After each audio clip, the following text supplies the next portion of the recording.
Hello, my name is Moreshwar Briscoe.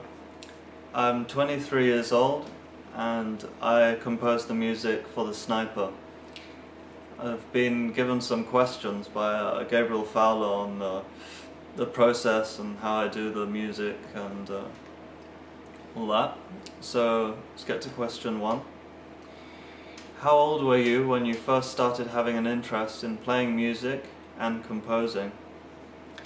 When I was 16, I got interested by listening to video game music while playing, and that's how I got interested in all this thing about film scoring, game scores. I started listening to a lot of different ones, and that's how I got interested, basically. What composing software do you use? I use Logic Pro. And I have so many sound libraries that name a few. Cinematic Strings 2 I used, True Strike for the percussion, The Giant for the piano, and there's so many more, so I'm not going to name those now. 3.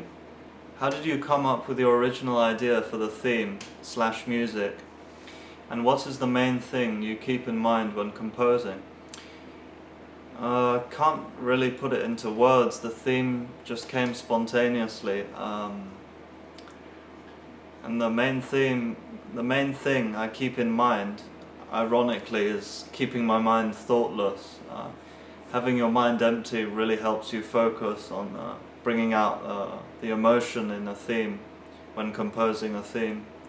So thoughts usually just get in the way. There is going to be some thought process, obviously, but when you're thoughtless, when they don't get in the way, is when you can really compose a very good theme. Number 4, how do you know when you've arrived on the correct feel or tone for a particular scene or moment, being that the score can either make or break said scene or moment?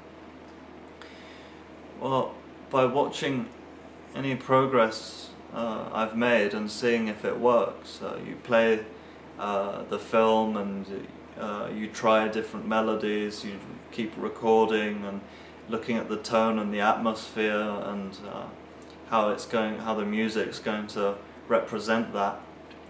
And it's also good to have someone around, a friend, family member, whoever, who hasn't been watching it over and over again like 100 times, and they have a fresh mind and they can look at it from a different perspective and give you their thoughts, just quickly give you their thoughts, and you can really sort of wake up, like not notice you've been doing something that's not right. At the beginning of the film, for example, you just get a little taste of the main theme that was just played by piano. But then towards the end, when the most emotional part arrives, you get the full theme in strings, which I think really helped communicate to the spectator what the protagonist was feeling at that very moment.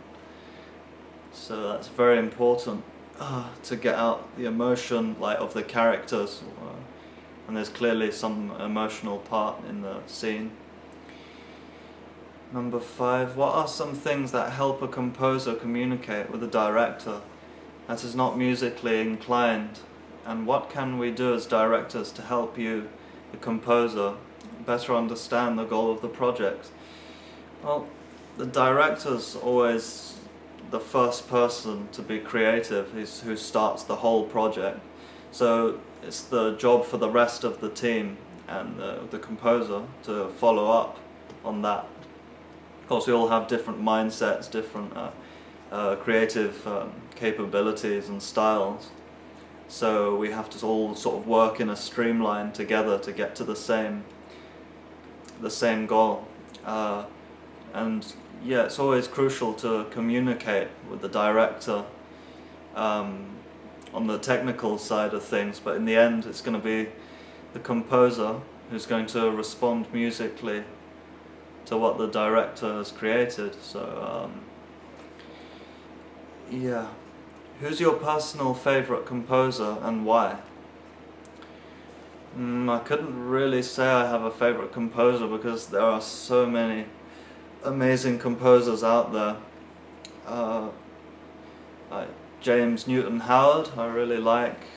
Jesper Kidd, Trevor Morris, Hans Zimmer, the list goes on. A few examples.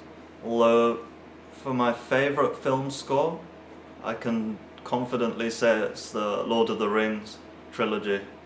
For me, is probably the best film score ever made.